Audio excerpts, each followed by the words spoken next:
একসাথে সূরাটি পাঠ করার আগে সংক্ষেপে কয়েকটি বিষয় উল্লেখ করছি। হুদায়বিয়ার সন্ধিতে উল্লেখ ছিল, কোনো পুরুষ যদি মক্কা থেকে পালিয়ে আসে তাহলে তাকে ফেরত দিতে হবে।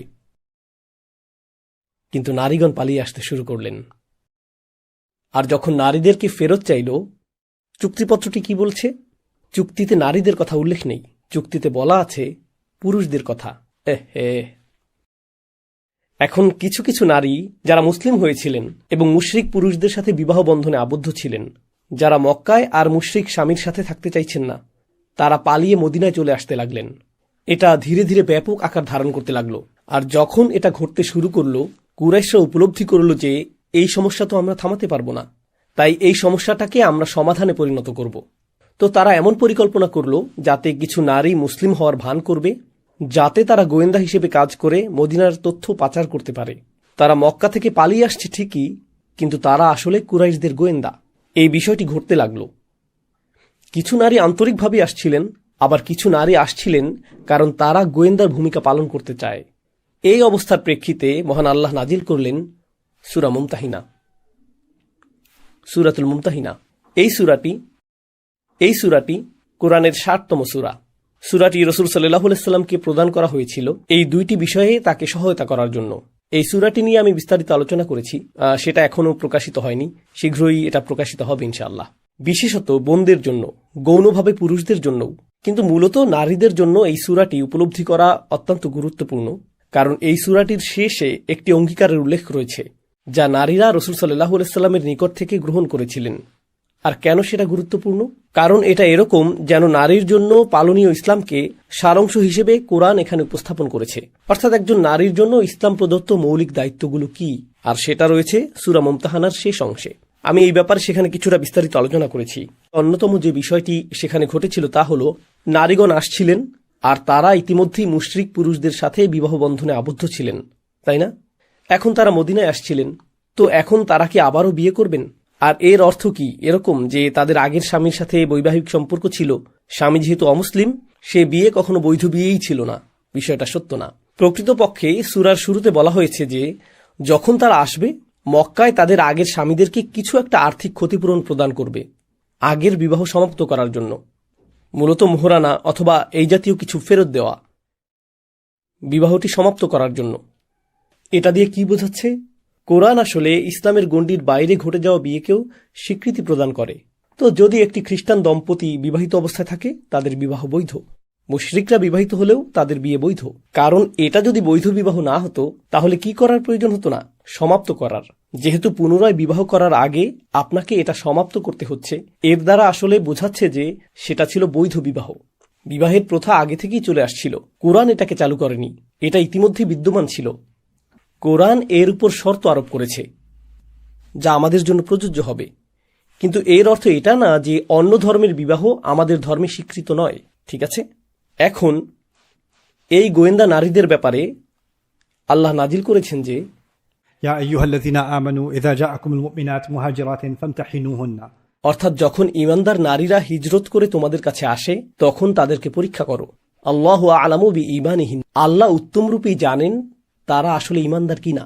কিন্তু তাদেরকে কোনো ধরনের পরীক্ষা সম্মুখীন করতে হবে। এটা হতে পারে সাক্ষাৎকার নেয়া, আপনি কেন এসেছেন, কোথা থেকে এসেছেন, আপনার নাম কি, আপনার পূর্ব ইতিহাস কি, আপনি কিভাবে ইসলাম সম্পর্কে জানলেন। মুসলিমরা এর সাথে খুবই পরিচিত।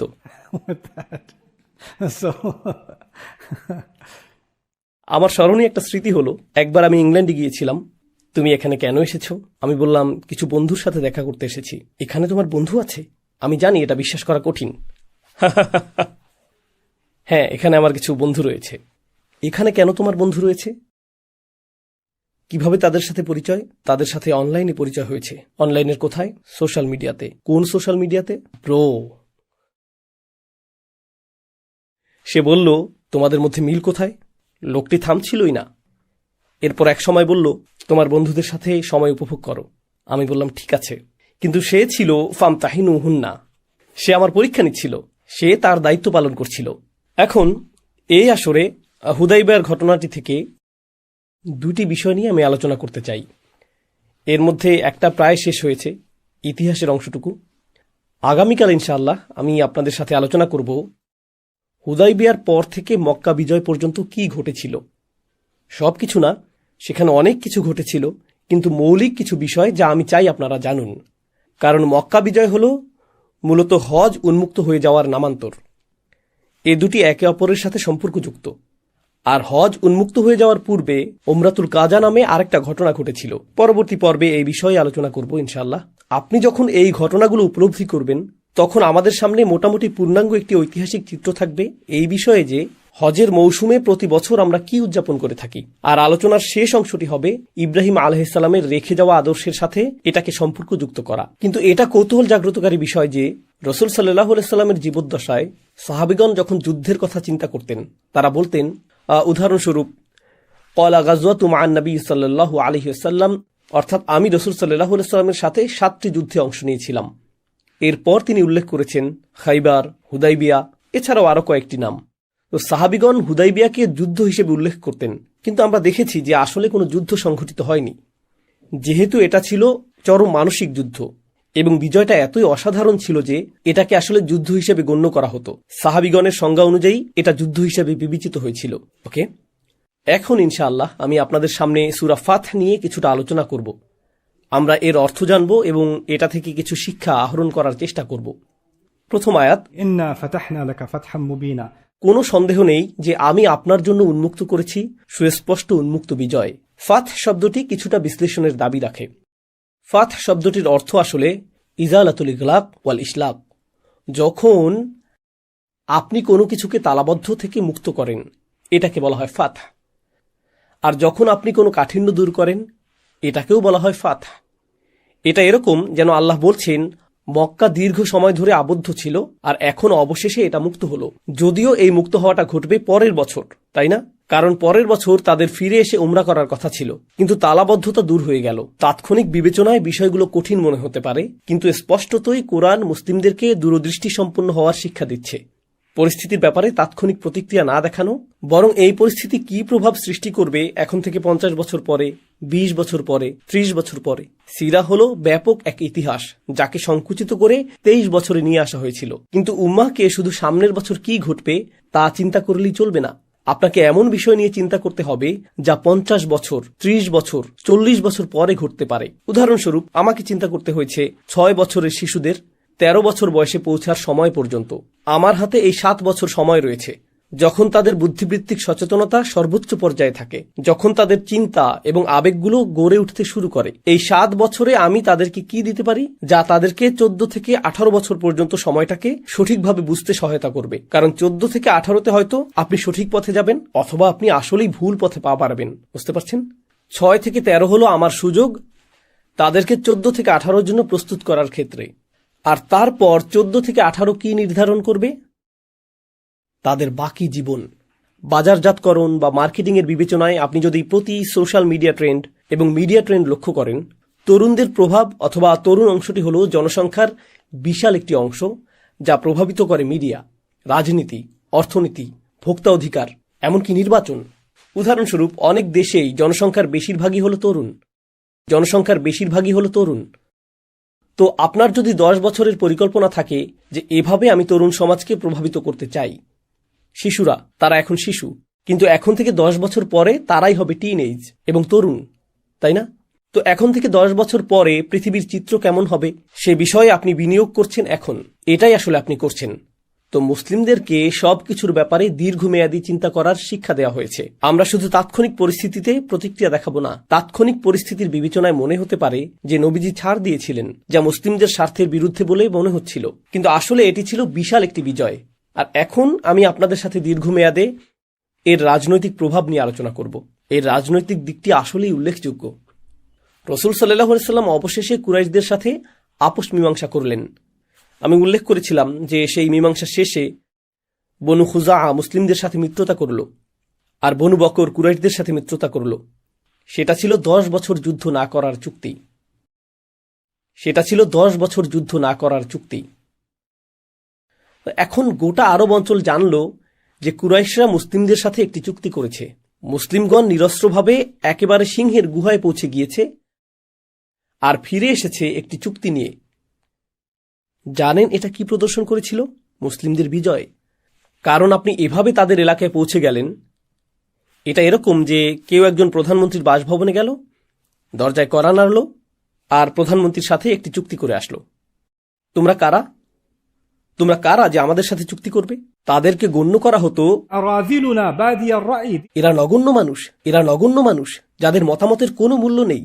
মুসলিমদের মধ্যে ছিলেন বিলাল, এমন আরও মানুষ ছিলেন যাদেরকে তারা দাস হিসেবে গণ্য করত, যাদেরকে তারা বহিরাগত হিসেবে গণ্য করত। আর এখন তোমরা তাদের সাথে সমঝোতা করছো, এখন তোমরা তাদের সাথে আপোষ করছো, চুক্তি সম্পন্ন করছো। এটাই সম্মান। কুরাইশরা তাদেরকে সম্মান প্রদর্শন করেছে। খন্দকের যুদ্ধের 2 বছরও পার হয়নি যখন তারা তাদেরকে গণহত্যা করতে উদ্যত হয়েছিল। খন্দকের যুদ্ধটি আসলে একটি গণহত্যা হওয়ার কথা ছিল। তো 2 বছর আগে তোমরা তাদেরকে গণহত্যার শিকারে পরিণত করতে চেয়েছিলে এবং বলেছিলে যে আমরা সন্ত্রাসীদের সাথে আপোষ করি না। আর 2 বছরের মধ্যেই তোমরা তাদের সাথে চুক্তি করছো। গোটা আরব অঞ্চল এখন একটা বিষয় জেনে গেল। তারা জেনে গেল যে ক্ষমতার প্রকৃত উৎস এখন আর কুরাইশদের কাছে নেই। এটা কার কাছে? মুসলিমদের কাছে। সবচেয়ে বড় মনস্তাত্ত্বিক ও রাজনৈতিক বিজয় যা মুসলিমগণ অর্জন করেছিলেন, যা মুসলিমরা অর্জন করেছিলেন, সেটা যুদ্ধক্ষেত্রে নয়। সবচেয়ে বড় বিজয় ছিল এটা। এজন্যই আমাদের কিছু কিছু চিন্তাবিদ বলেছেন, لقد كان الحديبية أعظم الفتوح. তিনি বলেছেন হুদাইবিয়া ছিল সবচেয়ে বড় বিজয়। আল-বাররা বলেছেন, أتعدون أنتم الفتح؟ ফাতহা মক্কা, তোমরা কি মক্কা বিজয়কে প্রকৃত বিজয় মনে করো? অকদ কানা ফাতহু মক্কা ফাতহান, হ্যাঁ, মক্কা যখন জয় হয়েছিল তা ছিল একটি বিজয়। ونحن نعد الفتح بيعة رضوان يوم الحديبية. আর আমরা সেই দিনটিকে বিজয় মনে করি যেদিন হুদাইবিয়াতে নবীজির কাছ থেকে শপথ গ্রহণ করেছিলাম। এই চুক্তিটি যা সকলের অসন্তুষ্টির কারণে পরিণত হয়েছিল, মূলত এটাই ছিল চূড়ান্ত বিজয়। কেন? এটাই ছিল প্রথম ডোমিনো যা অন্য সকল ডোমিনোর পতন ঘটিয়েছিল। এর কারণেই কুরাইশরা রাজনৈতিকভাবে দুর্বল হয়ে গিয়েছিল। এখন তাদের মৈত্রী সম্পর্ক তৈরির স্বাধীনতা ছিল, কিন্তু পরবর্তী 2 বছরে যা ঘটেছিল, গোত্রগুলো উপলব্ধি করতে শুরু করলো যে মুসলিমরা গুরুত্বপূর্ণ শক্তিতে পরিণত হয়েছে। আর তারা রাসূল সাল্লাল্লাহু আলাইহি সাল্লামের কাছে এসে বলতে শুরু করলো যে আমার সম্পূর্ণ গ্রামটি ইসলাম গ্রহণ করতে প্রস্তুত। আমি গোত্রের প্রধান, আর আমি ইসলাম গ্রহণ করলে অন্য সকলেও আমার অনুসরণ করবে। তো এখন আর দাওয়াতি কাজের প্রয়োজন হচ্ছে না। মানুষ এসে বলতে লাগলো, আমরাও কি মুসলিম হতে পারি? বিষয়টা উল্টে গেল, যা কোরআনে উল্লেখ রয়েছে। ورأيت الناس يدخلون في دين الله أفواجا. আপনি দেখবেন যে মানুষ আল্লাহর দ্বীনে দলে দলে প্রবেশ করছে। তারা একা একা আসবে না, তারা দলে দলে আসবে। আর সেটা হুদাইবিয়ার পরে আসতে থাকলো। তো সেখানে আমরা পড়েছি, إذا جاء نصر الله والفتح. যখন আল্লাহর সাহায্য এবং বিজয় আসবে। সেই বিজয়টি শুধুমাত্র মক্কা বিজয়ই না, এমনকি হুদাইবিয়াও একটি বিজয়, কারণ ইতিমধ্যেই মানুষ দলে দলে আসতে শুরু করেছিল। তো মুসলিমদের সংখ্যা বৃদ্ধি পেতে শুরু করলো। প্রকৃতপক্ষে মক্কার প্রতিবেশী গোত্রগুলো একটি, যেটি ছিল খুজা, তাদের এলাকার বিশাল সংখ্যক মানুষও এখন মুসলিম হতে শুরু করলো, আর তারা মুসলিমদের মিত্র হয়ে গেল, তাই না? তো ফাত শব্দটির উল্লেখযোগ্য অর্থগুলোর একটি হলো কোনো কিছু উন্মুক্ত করা, يدرك بالبصر وإزالة الغم. এমন কিছু যা চোখে দেখা যায় তাকে ফাত বলা হয়। যেমন দরজা উন্মুক্ত করা, এটাকে বলা হয় ফাত। কিন্তু সকল দুঃখ দূর করার অর্থেও এটা ব্যবহৃত হয়। অর্থাৎ মুসলিমদের দুঃখের দিনগুলো সমাপ্ত হয়ে গিয়েছে, আশাহীনতার দিনগুলো সমাপ্ত হয়ে গিয়েছে। فقر يزال بإعطاء المال. ফাতহের আরেকটি অর্থ হলো আপনি যদি দেউলিয়া হন আর এরপর আপনার কাছে প্রচুর অর্থ চলে আসে। আমি এই বিষয়টি নিয়ে আগামীকাল আরো বিস্তারিত আলোচনা করব, কারণ মুসলিমগণ যখন এই চুক্তির পরে মদিনায় ফিরে গেলেন, নবীজি জানতেন যে একমাত্র যে হুমকিটি বাকি রয়েছে তা হল খাইবারের শক্তিশালী ইহুদি গোত্রগুলো, যাদের অনেকগুলো দুর্গ ছিল। এরপরে তারাই ছিল একমাত্র হুমকি, আর তারা ছিল কুরাইশদের পুরাতন মিত্র। এখন তিনি নিশ্চিন্তে তাদের সাথে বোঝাপড়া করতে পারবেন, কারণ তা না হলে তাকে 2 দিকের শত্রু নিয়ে চিন্তা করতে হতো। মক্কাবাসীরা আক্রমণ করতে পারত, আবার খাইবারের ইহুদিরাও আক্রমণ করতে পারত। কিন্তু এখন মক্কাবাসীরা শান্তি চুক্তিতে আবদ্ধ রয়েছে। এখন তিনি খাইবারের উদ্দেশ্যে সর্বশক্তি নিয়োগ করতে পারবেন। তাই তিনি কুরাইশদের সাথে শান্তি চুক্তির এই সময়টাকে খাইবার অভিযানে ব্যবহার করেছিলেন। আর খাইবার হল রাসূল সাল্লাল্লাহু আলাইহি সাল্লামের সিরাতের অত্যন্ত চমৎকার একটা অধ্যায়। আগামীকাল আমি সেই সম্পর্কে কিছু বিষয় আলোচনা করব, কিন্তু সংক্ষেপে বলতে গেলে খাইবারের পরে মুসলিমগণ বিপুল সম্পদের অধিকারী হয়ে গিয়েছিল। তো আমরা আসলে খুবই ধনী সম্প্রদায়ে পরিণত হয়েছিলাম, আর এর আগে আমরা ছিলাম দরিদ্র সম্প্রদায়। মনে আছে, যুদ্ধের জন্য কিছু তরবারি, কিছু ঘোড়া সংস্থান করতে আমাদেরকে আর্থিক সমস্যায় পড়তে হতো। কিন্তু খাইবারের পরে না, মুসলিমদের জন্য খাইবার প্রচুর পরিমাণ সম্পদ নিয়ে আসলো। প্রকৃতপক্ষে আমরা যখন খাইবার জয় করলাম, সেখানকার অধিবাসীরা যেহেতু কৃষক ছিল, তাদের সাথে আমরা একটি চুক্তি করলাম যে তাদের উৎপাদন থেকে আগত মুনাফার 50% মুসলিমদের কাছে আসবে। তো এখন আমাদের কাছে খাইবার থেকে স্বয়ংক্রিয় বাৎসরিক আয় আসতে থাকলো, কারণ আমরা তা জয় করেছি। ঠিক আছে, এছাড়াও সেখান থেকে আরও কিছু আয় ছিল যা এখানে উল্লেখ করছি না। তো ফাথ অর্থ আসলে সম্পদের উন্মুক্তকরণও বোঝায়। এই শব্দটি যা সূরার প্রথমে ব্যবহৃত হয়েছে, সাহাবীগণ জানতেন না যে এই সম্পদ আসছে, কিন্তু আল্লাহ জানতেন। إنا فتحنا لك فتحا مبينا. কৌতূহল উদ্দীপকভাবে فاتحة شيء مبدأه الذي يفتح به ما بعده. ফাতিহা হলো এমন জিনিস যেটা আপনি উন্মুক্ত করেন, যা অন্য দরজাগুলোকে উন্মুক্ত করে দেয়, যেটাকে আমি ডমিনো ইফেক্ট হিসেবে উল্লেখ করেছি। প্রথম আয়াতে এই শব্দটি ব্যবহার করার মাধ্যমে আল্লাহ যেন জানিয়ে দিচ্ছেন তিনি একটি দৃশ্যপট সৃষ্টি করে দিলেন, যার মাধ্যমে একটি বিজয় সৃষ্টি করবে, আরেকটি বিজয়, এরপর আরেকটি। ঘটনার এই পরম্পরাটি শুরু হয়ে গেল। ليغفر لك الله ما تقدم من ذنبك وما تأخر. আর আল্লাহ এটা করেছেন যাতে তিনি আপনার ত্রুটিগুলো, আপনার কাছে বিব্রতকর ত্রুটিগুলো ক্ষমা করতে পারেন, যা ঘটে গেছে অতীতে এবং যা ঘটতে পারে ভবিষ্যতে। এখানে রাসূল সাল্লাল্লাহু আলাইহি সাল্লামকে উদ্দেশ্য করে বলা হচ্ছে তার ত্রুটি সম্পর্কে। তাই আমাদেরকে এই আয়াতটি সতর্কতার সাথে উপলব্ধি করতে হবে। জাম শব্দটি অনিবার্যভাবে পাপ বোঝায় না। জাম হলো আপনার এমন কোনো কাজ যার জন্য আপনি লজ্জিত বোধ করেন। শব্দটি এসেছে জানাবা শব্দ থেকে, যার অর্থ কোনো পশুর লেজ। লেজ হলো একটি প্রাণীর দেহের লজ্জাজনক অঙ্গ। তো কারো জাম হলো এমন বিষয় যার জন্য সে লজ্জিত, আর লজ্জা বিষয়টি আপেক্ষিক, তাই না? আমি আজ এখানে 5 মিনিট বিলম্বে এসেছি, আমি লজ্জিত হয়েছি। আমি আপনাদের বলিনি, যদিও আমি লজ্জিত ছিলাম। কেউ কেউ এখানে মাত্র 15 মিনিট বিলম্বে এসেছেন, কিন্তু তারা নিজেদের নিয়ে অত্যন্ত গর্বিত, কারণ সেটা তাদের জন্য নতুন রেকর্ড, তাই না? তো লজ্জা আপেক্ষিক। কিছু মানুষের জন্য 15 মিনিট বিলম্বে আসাটা একটা অর্জন। তারা সাধারণত অনুষ্ঠান শেষ হওয়ার পরে হাজির হন। এটা শেষ হয়ে গেল, কিন্তু কেউ কেউ 1 মিনিট বিলম্বে এসেও লজ্জিত বোধ করেন। আপনি যদি নিজের প্রতি প্রত্যাশাকে বড় করেন, তখন আপনার লজ্জিত হওয়ার জন্য ছোট বিষয় যথেষ্ট হবে, কারণ আপনার মানদণ্ডটি অনেক উঁচু। এখন চিন্তা করুন, নবীজির নিজের জন্য নির্ধারিত মানদণ্ডটি কেমন ছিল সাল্লাল্লাহু আলাইহি ওয়াসাল্লাম। তিনি যদি নিজের জন্য নির্ধারিত মানদণ্ড থেকে 1% বা 0.1% বিচ্যুত হন, তিনি এটা নিয়ে লজ্জিত বোধ করতেন। আমাদের জন্য সেটা আমাদের সর্বোত্তম কাজের চেয়েও বেশি। আমাদের সকলের প্রচেষ্টা এক করলেও সেরকম হবে না। তো রাসূল সাল্লাল্লাহু আলাইহি ওয়াসাল্লামের সেই সকল জুনুব কোনগুলো যা এর অন্তর্ভুক্ত করা যেতে পারে? কৌশলগত সিদ্ধান্তগুলো। রাসূল সাল্লাল্লাহু আলাইহি ওয়াসাল্লাম বদর যুদ্ধের বন্দীদের মুক্তি দেওয়ার কৌশলগত একটি সিদ্ধান্ত গ্রহণ করেছিলেন, যাতে তারা মক্কায় ফিরে যেতে পারে। তাদেরকে মৃত্যুদণ্ড দেওয়া হয়নি, তাদেরকে মক্কায় ফেরত পাঠানো হয়েছিল। তাদেরকে মুক্ত করার পর রাসূল সাল্লাল্লাহু আলাইহি ওয়াসাল্লামের উদ্দেশ্যে কোরআন নাজিল হয়। ما كان لنبي أن يكون له أسرى. অর্থাৎ যুদ্ধবন্দী রাখাটা একজন নবীর জন্য শোভনীয় নয়, যতক্ষণ পর্যন্ত শত্রু নির্মূল না হয়। তো তার উচিত ছিল তাদেরকে হত্যা করা, কিন্তু তাদেরকে মুক্তি দেওয়ার আগেই আল্লাহ তাকে এটা বলতে পারতেন। আল্লাহ অপেক্ষা করেছেন নবীজি তাদেরকে মুক্তি দেওয়া পর্যন্ত, আর তারপর আয়াতটি নাজিল করলেন। এর একটা কারণ এই হতে পারে যে আল্লাহ মানুষকে দেখাতে চেয়েছেন যে নবীজির নিজস্ব সিদ্ধান্ত গ্রহণের অধিকার রয়েছে, আর আল্লাহর সবসময়ই, এমনকি তার নবীকেও সংশোধন করারও অধিকার রয়েছে।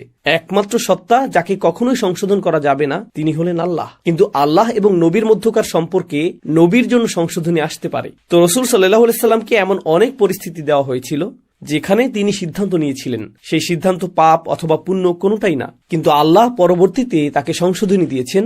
আর রাসূল সাল্লাল্লাহু আলাইহি সাল্লামের সিরাতে এমনটা বেশ কয়েকবার ঘটেছে। কিন্তু যেহেতু আল্লাহ তাকে সংশোধন করেছেন, তিনি কি লজ্জিত বোধ করবেন না? তিনি নিজের মানদণ্ড রক্ষা করে চলছিলেন। আমার প্রিয় উদাহরণটি হলো যখন তিনি অন্ধ লোকটির দিকে ভ্রু কুঁচকে তাকিয়েছিলেন। আব্দুল্লাহ ইবনে উম্মে মাকতুম, আবাসা ওয়া তাওয়াল্লা, তিনি ভ্রু কুঁচকালেন, মুখ ফিরিয়ে নিলেন। অন্ধ ব্যক্তির প্রতি আপনি কিভাবে ভ্রু কুঁচকাবেন?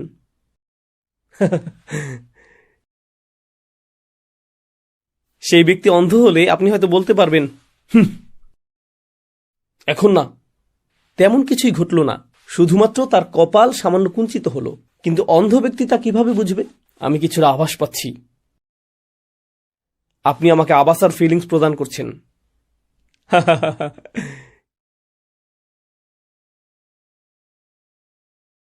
তিনি কঠোরতা প্রদর্শন করেননি, প্রকৃতপক্ষে তিনি ছিলেন মার্জিত। কিন্তু আমাদের বাকি সকলের তুলনায় তাকে এতটাই উঁচু মর্যাদায় আসীন করা হয়েছিল যে এমনকি সেই ভ্রু কুঁচকানোটাও সমালোচিত হয়েছিল।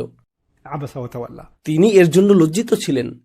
তো রাসূল সাল্লাল্লাহু আলাইহি সাল্লাম যেই সিদ্ধান্ত নিয়েছিলেন, যা তার কাছে মনে হয়েছে যে সেটা হয়তো বিজয়ের এই যাত্রাকে বিঘ্নিত করেছে, আল্লাহ বলছেন, এই ফাত বা বিজয় যা আপনাকে দান করেছি, এর ফলে পূর্বে ঘটে যাওয়া সকল কৌশলগত ত্রুটিকে উপেক্ষা করা হবে। যেই সিদ্ধান্তই আপনি গ্রহণ করেছেন, যেটি হয়তো আপনার অনুকূলে যায়নি, এতে কিছুই আসে যায় না। তো সামনে পথ চলার পথে কিছু বিষয় যদি কৌশলগতভাবে নিখুঁত নাও হয়, বিজয়ের নিশ্চয়তা প্রদান করা হলো। ويتم نعمته عليك আর আল্লাহ আপনার উপর তার নিয়ামতকে পরিপূর্ণ করলেন। নবীজির উপর আল্লাহর নিয়ামতকে পরিপূর্ণ করা বাক্যটি খুবই গুরুত্বপূর্ণ। ইসলাম বিজয়ী হওয়ার পরও এই কথাটি পুনরায় এসেছে। এটি ইউসুফ আলাইহিসসালামের জন্য ব্যবহৃত হয়েছিল।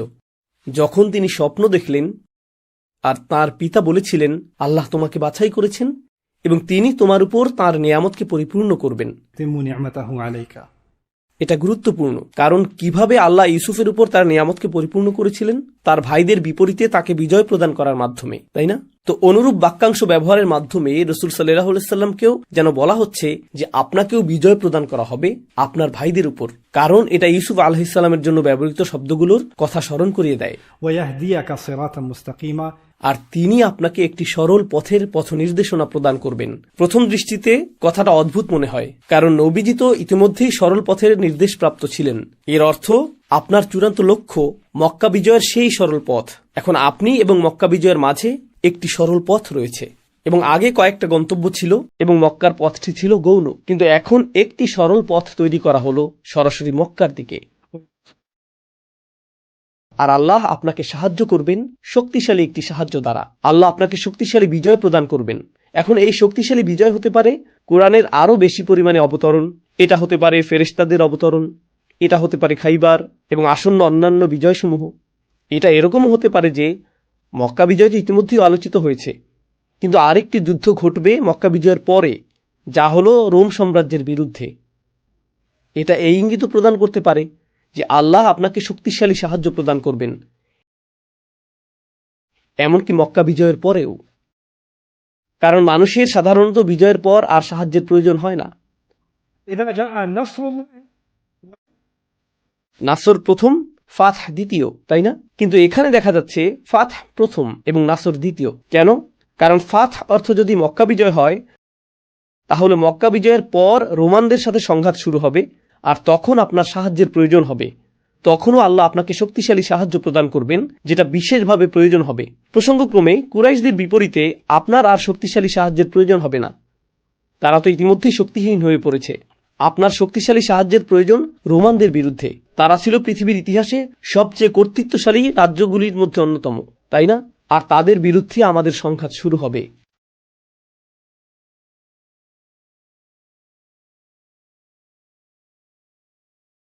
তিনি অর্থাৎ আল্লাহ হলেন সেই সত্তা যিনি আপনাকে এই উন্মুক্ত বিজয় প্রদান করেছেন।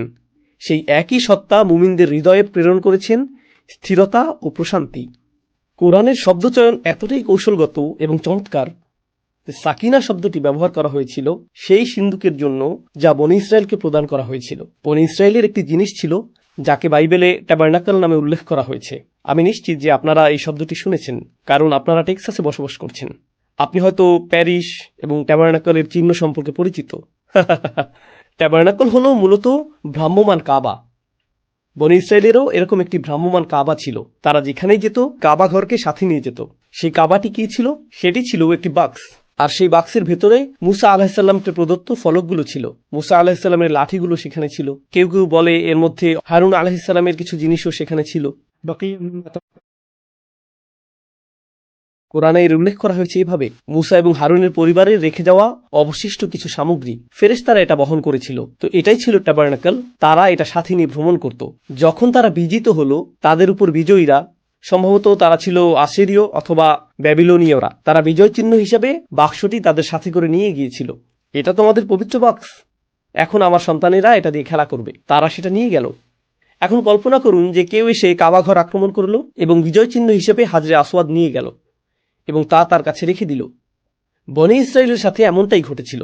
আর আল্লাহ বনী ইসরায়েলকে একটি নিদর্শন প্রদান করলেন। যখন তিনি সেই বাক্সের কথা উল্লেখ করেছেন, তিনি বলেছেন,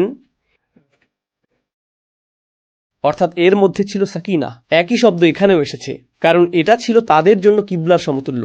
আর যখন আপনি কিবলার দিকে তাকান তখন কেমন অনুভব করেন? আপনি হৃদয়ের প্রশান্তি অনুভব করেন। মুসলিমগণ যখন কাবাকে দেখেন তখন কেমন অনুভব করেন? তারা সাকিনাহ অনুভব করেন।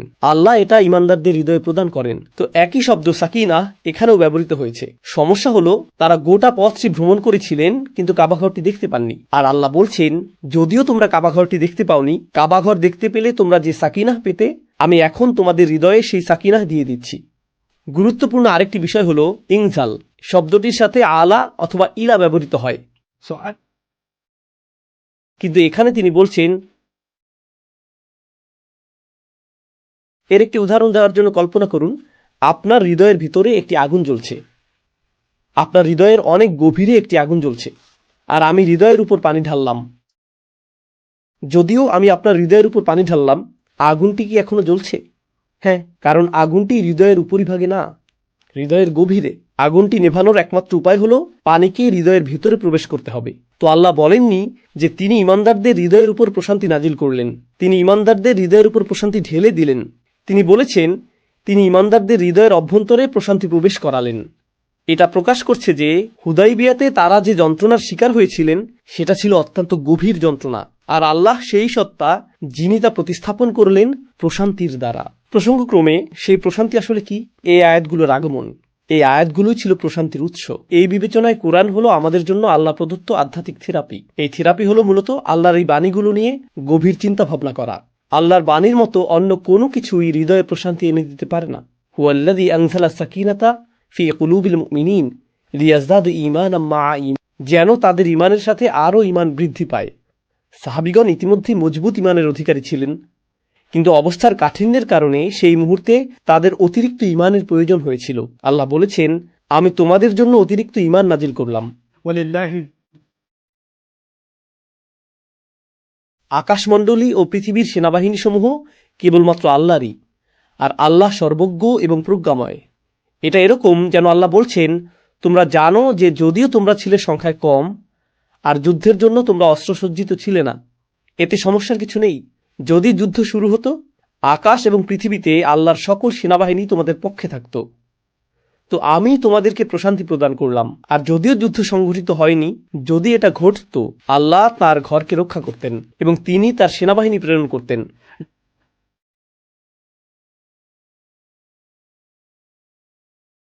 যাতে তিনি ইমানদার পুরুষ এবং নারীদেরকে সেই জান্নাতে প্রবেশ করাতে পারেন যার তলদেশে নদীসমূহ প্রবাহমান। এই আয়াতটি আপনারা হাজারবার শুনেছেন, তাই না? জান্নাতে প্রবেশের এই আয়াতটি। তোমরা আল্লাহর ঘরে প্রবেশ করতে পারোনি, কিন্তু চিন্তা করো না, আমি এই সব কিছু করেছি যাতে তোমরা অনেক উত্তম স্থানে প্রবেশ করতে পারো। প্রসঙ্গক্রমে মানুষ কেন কাবা ঘরে যেতে চায়? আপনি যদি এখনো হজে গিয়ে না থাকেন, আপনার জন্য হজে যাওয়ার সর্ববৃহৎ অনুপ্রেরণা কোনটি? এক শব্দে সেটা কি হবে? শুধুমাত্র আল্লাহর সন্তুষ্টিই না, আমার আরো কিছু প্রয়োজন। ক্ষমা, যার অর্থ জান্নাত। আমরা হজে যেতে চাই কারণ আমরা ক্ষমা পেতে চাই, কারণ আমরা পূর্বের গুনাহ মুছে ফেলতে চাই, কারণ আমরা আল্লাহর সামনে প্রশান্ত চিত্তে উপস্থিত হতে চাই। ঠিক যেভাবে আমরা বিচার দিবসে আল্লাহর সামনে প্রশান্ত চিত্তে উপস্থিত হতে চাই, আল্লাহর সম্মুখে এসে তাওয়াফ করতে চাই। আর প্রতিবার তাওয়াফ করার সময় আমরা বলি, ربنا آتنا في الدنيا আমরা আমাদের দুনিয়া এবং আখিরাতকে সংশোধন করতে চাই। আমাদের চূড়ান্ত লক্ষ্য হলো আখিরাত। তো তোমরা হজ করতে পারোনি, আল্লাহ বলছেন চিন্তা করো না, আমি তোমাদেরকে এই অবস্থার মধ্যে রেখেছি। যে কারণে তোমরা হজ করতে চেয়েছিলে তা হলো যাতে তোমরা ক্ষমা পেতে পারো। আমি ক্ষমা করে দিলাম, আমি তোমাদেরকে জান্নাতে প্রবেশ করাবো। তোমাদের প্রকৃত লক্ষ্যকে ভুলে যেও না। প্রকৃত লক্ষ্য কেবলমাত্র কাবার চারপাশে তাওয়াফ করা ছিল না, তোমাদের প্রকৃত লক্ষ্য ছিল আমার কাছ থেকে জান্নাত লাভ করা। তো আমি তোমাদেরকে তা দান করলাম। ليدخل المؤمنين والمؤمنات এটা এতটাই চমৎকার। রাসূল সাল্লাল্লাহু আলাইহি সাল্লাম এই অভিযানের জন্য পুরুষদেরকে প্রস্তুত হতে বলেছিলেন, নারীগণ আসেননি। কিন্তু আয়াতটি বলছে যাতে তিনি ইমানদার পুরুষ এবং ইমানদার নারীদেরকে জান্নাতে প্রবেশ করাতে পারেন। তো যেই নারীগণ গৃহে অবস্থান করছিলেন, যাদেরকে আসতে নিষেধ করা হয়েছিল, তারাও এখন পুরুষদের সমান প্রতিদান লাভ করছেন যারা ভ্রমণ করে এতদূর এসেছেন। কারণ তারা যেমন রাসূল সাল্লাল্লাহু আলাইহি সাল্লামের আনুগত্য করেছিলেন অভিযানে অংশগ্রহণের মাধ্যমে, নারীগণও রাসূল সাল্লাল্লাহু আলাইহি সাল্লামের আনুগত্য করেছিলেন গৃহে অবস্থানের মাধ্যমে, আর তাদের উভয়ই আনুগত্যের পুরস্কার লাভ করলেন। আর সেজন্যই বলা হয়েছে ليدخل المؤمنين والمؤمنات جنات تجري من تحتها الأنهار. কোরআনের চমৎকার বৈশিষ্ট্যগুলোর একটি হলো, সাধারণত আপনি কোরআনে দেখবেন যে ইমানদার পুরুষদের উল্লেখ রয়েছে, কিন্তু যখন ইমানদার পুরুষ এবং ইমানদার নারীদের উল্লেখ দেখবেন, যখন পুরুষ এবং নারীদের কথা একসাথে এভাবে উল্লেখ হতে দেখবেন, সাধারণত আপনি তা এমন স্থানে দেখবেন যেখানে এটা আশা করেননি। তো যেখানে আপনি এটা আশা করেন সেখানে তা পান না, আবার যেখানে আপনি এটা আশা করেননি সেখানে তা পান। ويكفر عنهم سيئاتهم, যাতে আল্লাহ তাদের পাপসমূহ সমাহিত করতে পারেন। রাসূল সাল্লাল্লাহু আলাইহি ওয়াসাল্লামের জন্য জাম শব্দটি ব্যবহৃত হয়েছিল, বাকি সকলের জন্য সাইয়্যাত ব্যবহৃত হয়েছিল, কুৎসিত কর্মসমূহ। আল্লাহ তাদের থেকে তাদের পাপগুলোকে সমাহিত করে দিবেন, وكان ذلك عند الله فوزا عظيما. আর আল্লাহর কাছে সেটা বিশাল এক বিজয়। আল্লাহর বিবেচনায় সেটা একটা বিশাল বিজয়। আমার পাপগুলো আমার কাছ থেকে সমাহিত হয়ে যাওয়া হলো বিশাল একটা বিজয়। এখন বিজয়ের এই সংজ্ঞাটি কি পরিবর্তিত হতে শুরু করেছে? আল্লাহ বলছেন, ব্যক্তি হিসেবে তোমার বিজয় সূচিত হবে যখন তোমার পাপগুলো সমাহিত হয়ে যাবে। আমি বিজয়ী, আমি সফল যখন আল্লাহর জান্নাতে প্রবেশের পথ আমার সামনে উন্মুক্ত হয়ে যাবে। মক্কা বিজয় হওয়া, ভূমির উপর আধিপত্য তৈরি হওয়া, অধিক অঞ্চল মুসলিমদের অধিকারে আসা, মুসলিমদের অধিক নিয়ন্ত্রণ প্রতিষ্ঠিত হওয়া, হয়তো আমরা এগুলো পাবো, হয়তো পাবো না, তাই না? এগুলো গৌণ বিষয়। এই সব কিছুই গৌণ। এমনকি কাবা ঘরে প্রবেশ করতে না পারাটাও গৌণ বিষয়। আল্লাহর জান্নাতে প্রবেশ করা হলো মৌলিক বিষয়, ক্ষমাপ্রাপ্তি হলো মৌলিক বিষয়। এটাই সফলতা। আমরা অন্য কোনো সফলতা অর্জনের স্বার্থে এই সফলতা অর্জনে ছাড় দিতে পারি না। প্রকৃতপক্ষে আল্লাহ এখনো অন্য কোনো সফলতার উল্লেখই করেননি। তিনি তা করবেন, কিন্তু সেগুলো আসবে অনেক পরে, যেন এগুলো অগ্রাধিকারযোগ্য বিষয়ই না। এরকমটা কেন হলো? আখিরাতের সফলতা নির্ভর করে আপনার উপর, কিন্তু পার্থিব বিজয়ের সফলতা আপনার উপর নির্ভর করে না। আপনার কাছে সবচেয়ে বড় সেনাবাহিনী থাকা সত্ত্বেও পরাজিত হতে পারেন। কেন? কারণ আল্লাহ আপনাকে বিজয় দান করেননি। সেই বিজয় কেবলমাত্র আসতে পারে আল্লাহর পক্ষ থেকে। কিন্তু আপনার ইস্তিগফার করা, আপনার নিজের পাপ থেকে ক্ষমা পাওয়ার চেষ্টা করা, আপনার জান্নাতে প্রবেশের চেষ্টা করা, এই প্রচেষ্টা আপনার নিজের পক্ষ থেকে আসতে হবে। তো যে বিষয়গুলো সরাসরি আল্লাহর তত্ত্বাবধানে, সেটা ঘটবে উপজাত হিসেবে, সেটা পাশাপাশি ঘটতে থাকবে। উদাহরণস্বরূপ, কেউ হয়তো স্বাস্থ্যগত কোনো সমস্যার কারণে স্বাস্থ্যকর খাদ্যাভ্যাস গড়ে তুলতে চাইছে, ফলে সে ভালো বোধ করতে শুরু করলো, অথবা ভালো ঘুম হতে শুরু করলো, এবং জীবনের অন্যান্য দিকে উন্নতি পরিলক্ষিত হতে থাকলো। কিন্তু সেগুলো এমনকি তার উদ্দেশ্যও ছিল না। সেগুলো পাওয়া যাচ্ছে উপজাত হিসেবে, প্রাপ্ত অতিরিক্ত সুবিধা হিসেবে। অনেকটা এরকমভাবেই পার্থিব বিজয়কে চিত্রিত করা হয়েছে, আল্লাহ এবং তার রসুল সাল্লাল্লাহু আলাইহি সাল্লামের অনুগত হওয়ার পার্শ্ব সুবিধা হিসেবে।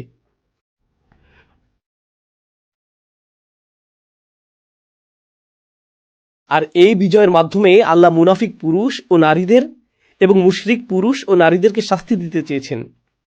তিনি মুনাফিকদের কথা প্রথমে উল্লেখ করেছেন, কারণ মুনাফিকরা সেই মদিনায় থেকে বেশি আনন্দিত হচ্ছে এই ভেবে যে মুসলিমরা সম্ভবত এতক্ষণে মৃত্যু মুখে পতিত হয়েছে। কুরাইশরা হয়তো তাদেরকে এতক্ষণে হত্যা করে ফেলেছে। আর যখন তারা মুসলিমদেরকে ফিরে আসতে দেখল, সেটা তাদের জন্য কেমন ছিল? শাস্তি তুল্য।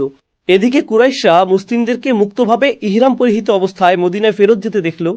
1 বছর আগেই তারা তাদের সকল সৈন্যবাহিনী নিয়ে এই মুসলিমদেরকে হত্যা করতে গিয়েছিল, আর এখন তারা শান্তি চুক্তি করে নিরাপদে ফিরে যাচ্ছে। এটা তাদের মনে জ্বালা ধরিয়ে দিয়েছিল। মুশরিক পুরুষ এবং নারীরা মনকষ্টে পুড়ছিল, কিন্তু এর চেয়ে বেশি পুড়ছিল মুনাফিকরা। তাই তাদের জ্বালা পোড়ার কথা প্রথমে উল্লেখ করা হয়েছে।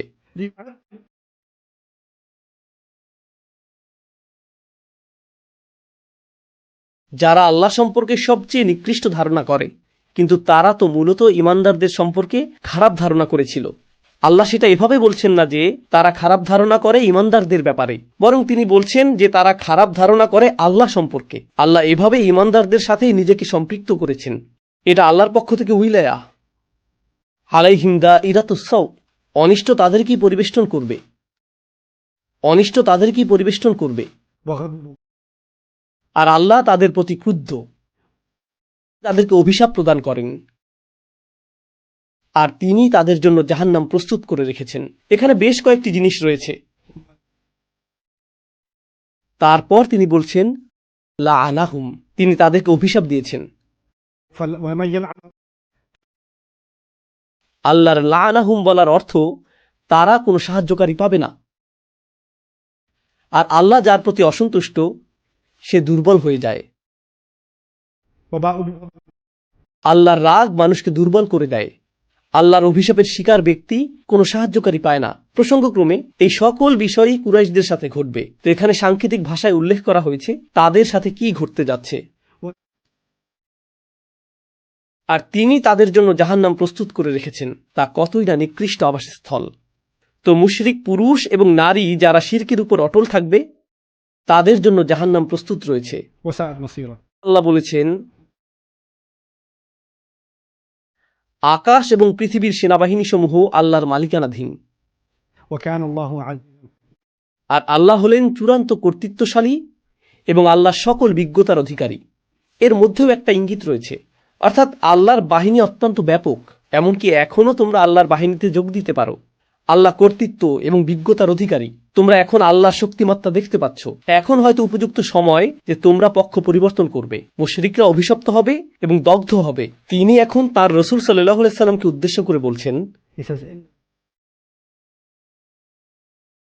আমি আপনাকে প্রেরণ করেছি সাক্ষ্য হিসেবে, সুসংবাদদাতা হিসেবে এবং সতর্ককারী হিসেবে। এটি আসলেই চমৎকার একটি আয়াত। আমি এই আয়াতটি সম্পর্কে শুধু সংক্ষেপে দুটি কথা বলবো। প্রথমত, তিনি একজন সাক্ষ্য, শাহিদান। রাসূল সাল্লাল্লাহু আলাইহি সাল্লামকে প্রেরণ করা হয়েছে শুধুমাত্র এই সাক্ষ্য প্রদান করার জন্যই না যে আল্লাহ ছাড়া আর কোনো উপাস্য নেই, বরং আল্লাহ তাকে প্রেরণ করেছেন প্রাথমিক যুগে কুরাইশদের অধ্যত এবং মুসলিমদের শক্তিহীনতার সাক্ষ্য হওয়ার জন্য। আল্লাহ তাকে প্রেরণ করেছেন কুরাইশদের আগ্রাসনের সাক্ষ্য হওয়ার জন্য, যখন তারা তাকে মক্কা থেকে বিতাড়িত করে দিয়েছিল। তিনি তাকে এজন্য প্রেরণ করেছেন যাতে তিনি বদর যুদ্ধ, উহুদ যুদ্ধ, আহজাব যুদ্ধ, হুদাইবিয়ার সন্ধিতে সাক্ষ্য হতে পারেন। আর এই সাক্ষ্য এখন সেই কাফেরদের বিরুদ্ধে প্রমাণে পরিণত হয়েছে যারা এখনো ঈমান আনতে অস্বীকৃতি জানায়। বিষয়টা কতটা বিস্ময়কর যে যেই মানুষটির উদ্দেশ্যে তোমরা আবর্জনা নিক্ষেপ করেছ সেই একই মানুষের সাথে এখন শান্তি চুক্তি করছো। কিভাবে এটা ঘটছে? ومبشر من শব্দগুলো আসলেই চমৎকার। এখানে প্রত্যাশিত শব্দ ছিল বাশিরন ওয়া নাযীরা। বাশির অর্থ সুসংবাদ প্রদানকারী, নাযীর অর্থ সতর্ককারী, কিন্তু মুবাশশির অর্থ যিনি সক্রিয়ভাবে সুসংবাদ প্রদান করেন। আর নাযীর হলো ইসমে সিফাহ, যার অর্থ এমন ব্যক্তি যিনি সতর্কতা প্রদান করতে পারেন। তো যিনি আসলেই সুসংবাদ প্রদান করেন এবং যিনি সতর্কতা প্রদান করতে পারেন, এর অর্থ কি? এর অর্থ আসলে রাসূল সাল্লাল্লাহু আলাইহি সাল্লাম বেশিরভাগ সময়ই সুসংবাদ প্রদান করতেন, আর যখন প্রয়োজন তখন তিনি সতর্কতা প্রদান করতেন। তো ইসলামের সক্রিয় দাওয়া মূলত হলো সুসংবাদ প্রদান করা, আর শুধুমাত্র যখন প্রয়োজন হবে তখন আপনাকে সতর্কও করতে হবে। আমরা ইসলামের দাওয়া এবং শিক্ষাকে কি বানিয়ে ফেলেছি? আমরা সক্রিয়ভাবে কি করে থাকি? সতর্কতা। কখনো কখনো সুসংবাদ প্রদান করেন।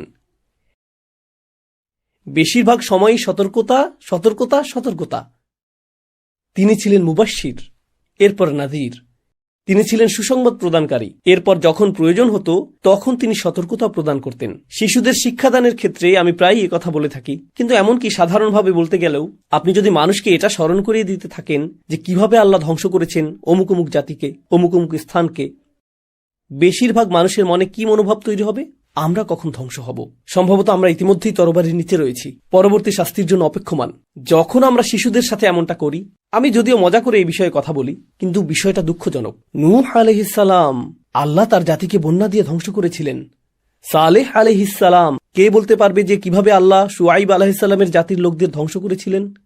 কে বলতে পারবে ফেরাউন কিভাবে মারা গিয়েছিল? বন্যার কারণে সে ডুবে মারা গিয়েছিল। শিশুরা আসলে কি জানে? শিশুরা জানে নবীর নাম আর আল্লাহ কাকে হত্যা করেছেন, নবীর নাম আর আল্লাহ কাকে হত্যা করেছেন। আর তাদের মনে একটা ধারণাই সৃষ্টি হয় যে আল্লাহ হলেন ধ্বংসকারী, আল্লাহ কাফেরদের ধ্বংস করেন, আল্লাহ কাফেরদের ধ্বংস করেন, আল্লাহ কাফেরদের ধ্বংস করেন।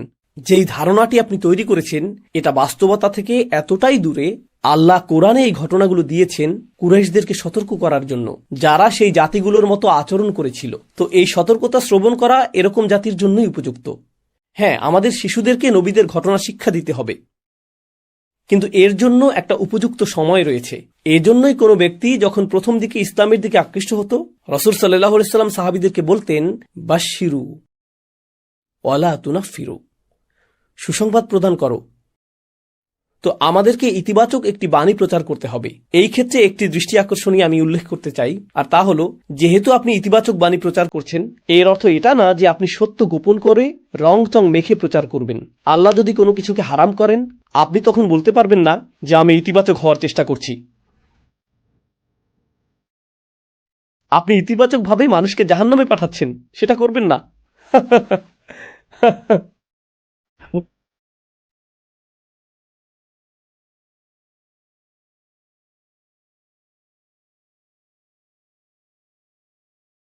আয়াতের প্রথম অংশে আল্লাহ শুধুমাত্র নবীজিকে উদ্দেশ্য করে বলেছিলেন। আয়াতের দ্বিতীয় অংশে তিনি আমাদের উদ্দেশ্যে বলছেন। এটা আসলেই গুরুত্বপূর্ণ একটি পর্যবেক্ষণ। লক্ষ্য করুন, হে নবী, আমি আপনাকে প্রেরণ করেছি সাক্ষ্য হিসেবে, সক্রিয়ভাবে সুসংবাদ দানকারী হিসেবে এবং সতর্ককারী হিসেবে, যাতে তোমরা বাকি সকলে ঈমান আনতে পারো। তো প্রথম সম্বোধন ছিল নবীজির উদ্দেশ্যে, আর দ্বিতীয় সম্বোধন হলো বাকি সকলের উদ্দেশ্যে। এর অর্থ কি? আল্লাহ রসুল সাল্লাহ সাল্লামের উদ্দেশ্যে কথা বলছেন, একই সাথে তিনি আমাদের উদ্দেশ্যেও কথা বলছেন। আর এটা আসলে ইমানদারদের জন্য একটি বিরাট সম্মানের বিষয় যে সরাসরি তাদেরকে উদ্দেশ্য করে আল্লাহ কথা বলছেন, একই সময়ে, একই স্থানে, একই আয়াতে, যেখানে আল্লাহ তার নবীকে উদ্দেশ্য করে কথা বলছেন সাল্লাল্লাহু আলাইহি ওয়াসাল্লাম। তো তিনি তাকে সেই সম্মান প্রদান করেছেন যাতে তোমরা আল্লাহ এবং তার রসুলের উপর ঈমান আনার সম্মান অর্জন করতে পারো। ওয়াতুআযযিরুহু, যাতে তোমরা তার শক্তি বৃদ্ধি করো। ওয়াতুওয়াক্কিরুহু, আর তোমরা যাতে তোমাদের নবীর মহিমান্বিত উপস্থিতিকে উপলব্ধি করতে পারো। وتسبحوه بكرة وأصيلا, যাতে তোমরা রাত দিন আল্লাহর পরিপূর্ণতা ঘোষণা করতে পারো। প্রসঙ্গক্রমে আল্লাহর পরিপূর্ণতা ঘোষণা করার অর্থ আমাদের নিজেদের অপরিপূর্ণতাকে স্বীকার করে নেয়া। إن الذين يبايعونك إنما يبايعون الله. আল্লাহর পরিপূর্ণতার বিষয়ে বলার পর বলা হচ্ছে, যারা আপনার কাছে অঙ্গীকার করেছে। বিরতিতে যাবার আগে এটাই আমার শেষ আয়াত। যারা আপনার কাছে অঙ্গীকার করেছে তারা মূলত আল্লাহর কাছে অঙ্গীকার করেছে। কোন অঙ্গীকারের কথা এখানে বলা হচ্ছে? কোন শপথের কথা এখানে বলা হচ্ছে? মনে আছে? বাইআতু রিদওয়ান, গাছের নিচের সেই অঙ্গীকার। যখন গুজব ছড়িয়ে পড়ল যে উসমানকে হত্যা করা হয়েছে, নবীজি সাহাবীদেরকে ডেকে হাত বাড়িয়ে দিতে বললেন, তাই না? আল্লাহ এখানে সেই অঙ্গীকারের কথা উল্লেখ করেছেন। আল্লাহ বলেছেন, যারা আপনার কাছে অঙ্গীকার করেছে তারা স্বয়ং আল্লাহর কাছে অঙ্গীকার করেছে। يد الله فوق أيديهم, তাদের হাতের উপর রয়েছে আল্লাহর হাত। فمن نكث فإنما ينكث على نفسه. যে এই অঙ্গীকার ভঙ্গ করবে এর কুফল তার নিজের উপরেই পড়বে। ومن أوفى بما عاهد عليه الله, and whoever, আর আল্লাহর সাথে কৃত অঙ্গীকার যারা পূরণ করে, فسيؤتيه أجرا عظيما. অচিরেই তিনি তাদেরকে বিপুল প্রতিদানে ধন্য করবেন। সেই অঙ্গীকারটি কি? তারা রসুলের অনুসরণ করবে সকল বিষয়ে। এখন তারা তো তখনই মৃত্যুকে আলিঙ্গন করতে সম্মত ছিলেন, প্রস্তুত ছিলেন, ব্যাকুল ছিলেন, কিন্তু এরপর যখন রাগকে নিয়ন্ত্রণ করার প্রশ্ন আসলো, তা ছিল কঠিনতর। কখনো কখনো রাগ নিয়ন্ত্রণ করার তুলনায় নিজেকে নিঃশেষ করে দেওয়া সহজতর হয়। রাগ নিয়ন্ত্রণ কঠিনতর জিহাদ। কুরাইশদের সাথে লড়াই করার জিহাদটি ছিল সহজতর, আর তাদের সাথে লড়াই থেকে বিরত থাকার জিহাদটি ছিল কঠিনতর। নিজের মেজাজ নিয়ন্ত্রণের জিহাদটি ছিল কঠিনতর। সুবহানাল্লাহ। আর আল্লাহ বলছেন, যারা একেবারে শেষ পর্যন্ত এই অঙ্গীকারটি রক্ষা করতে পারবে তারা সুবিশাল প্রতিদান লাভ করবে। আমরা এখানেই থামছি। পরের পর্বে আমরা সূরাটির অধ্যয়ন অব্যাহত রাখব। বারাকাল্লাহু লি ওয়া লাকুম। আসসালামু আলাইকুম ওয়া রাহমাতুল্লাহ।